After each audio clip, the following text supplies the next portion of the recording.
Have you ever been to a country that feels like two worlds at once? One moment, you're walking through streets that smell like fresh bread, and the next, you're standing where ancient empires once ruled. This is Turkey, a place where Europe and Asia meet, full of color, culture, and surprises around every corner. In just 10 days, you can watch the sunset over Roman ruins, get lost in busy bazaars, swim in clear blue water, and taste food that touches your heart. But only if you know where to go. This is not a typical travel video. This is the real Turkey, and I'm going to help you experience it deeply. When to visit and essentials you should know before booking that flight. Let's start with timing. If you're planning a trip to Turkey, try to go between April and June or September and October.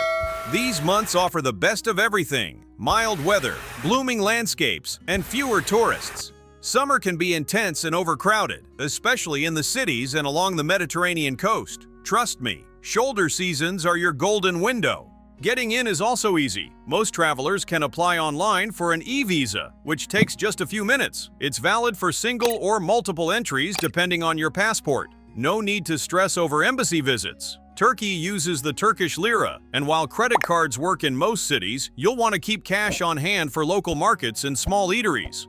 ATMs are everywhere, so no worries there. The official language is Turkish, but don't worry if you don't speak it.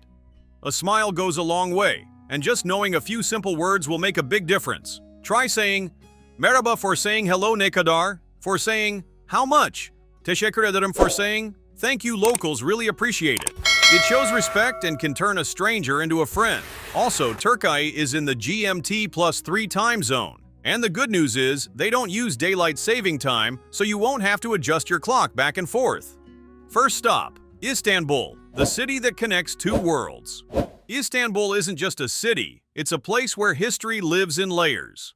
Roman, Byzantine, Ottoman, and modern times all come together in one living story. Most tourists stay in Sultanahmet near the main sites, but a better choice is Karaköy, Cihangir, or Beşiktaş. These areas are less crowded, more local, and full of energy. You'll find better food, fair prices, and a true feel of Istanbul's daily life. When it comes to sights, yes, visit Hagia Sophia and the Blue Mosque, but go early before 8 a.m. That's when it's quiet and peaceful. Then head to Topkapi Palace, once home to the sultans. Every room feels like a step into the past. For breakfast, try menemen eggs with tomatoes and peppers. For lunch, grab a fish sandwich near Galata Bridge. And if you need a quick snack, pick up a simit. Locals eat it every day. To cross from Europe to Asia, take the public ferry from Eminönü to Üsküdar. It costs less than $1 and gives you beautiful views of the city.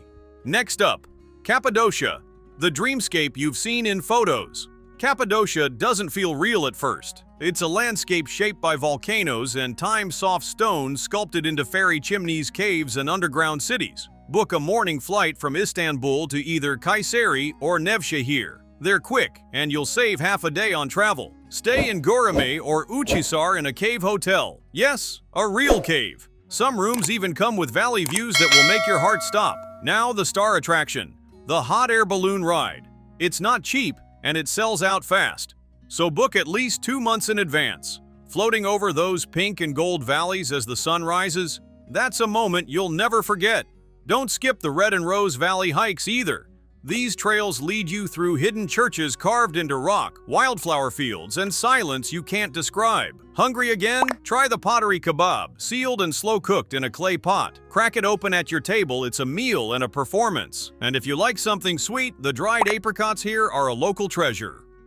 Then comes Pamukkale, the white terraces of wonder. At first glance, Pamukkale looks like giant white steps across a snowy hill, but touch it and it's warm. These terraces are made of calcium carbonate, left behind by thermal springs over thousands of years. To get there, fly to Denizli or take an overnight bus from major cities. If you can, enter from the south gate early in the morning. It's quieter and the light hits the terraces beautifully. Walk barefoot across the stone. Let the warm water run over your feet. Then take a dip in the ancient thermal pool of Hierapolis, where fallen Roman columns lie beneath the surface. Yes, you'll literally swim through history. Above the terraces, explore Hierapolis, once a grand Roman spa city. Its ruins are stunning and often overlooked. Antalya Sun, ruins, and the sea. By now, you've seen valleys and terraces. Now it's time for the coast. Antalya blends beaches with ancient ruins and mountain backdrops. Stay in the Old Town Kalatsi. Narrow streets, traditional houses, and a harbor just minutes away. It's charming and walkable. Visit Aspendos, where the Roman theater still hosts performances. Then explore Purge, a vast city of broken columns and time-worn baths. Want to relax? Head to Sirali or Olympos, smaller beaches tucked away from the main crowds. Or cool off at Duden Waterfalls, where water crashes into the sea. You've got to eat gozlem, thin flatbread filled with cheese or meat, grilled fresh in front of you. And the seafood by the harbor? Unbeatable. Cultural tips, so you don't stand out like a tourist.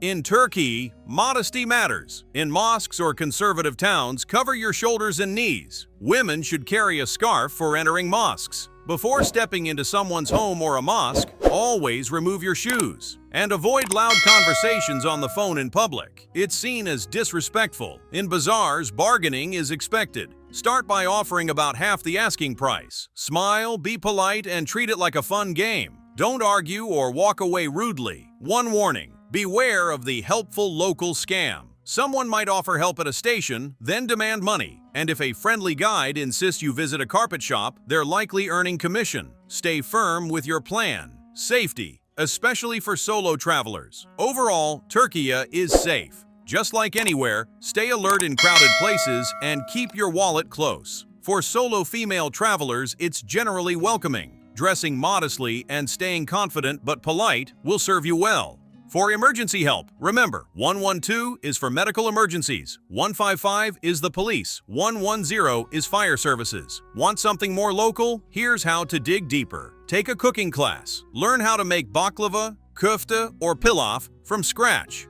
It's not just about food, it's about the stories that come with it. Try a Turkish hammam. Steam, scrub, soap, and full reset. But avoid the tourist traps, ask locals for authentic ones. And if you want quiet charm, head to Shirince, a village near Ephesus. It's famous for wine, crafts, and hospitality that makes you feel like family. Smart travel hacks for a smooth journey. For inner-city travel, book your domestic flights early for better prices. If you're on a budget, buses are clean, comfortable, and very reliable. In cities, get the Istanbul card. It works on buses, trams, metros, and ferries. Other cities have similar local cards. Buy a local Turkcell or Vodafone SIM at the airport. Internet is fast, and having maps and translation handy is a lifesaver. Final thoughts: Turkey is a place of contrasts. Ancient ruins sit next to modern cafes. One day you're flying in a balloon over valleys. The next you're walking barefoot over white stone.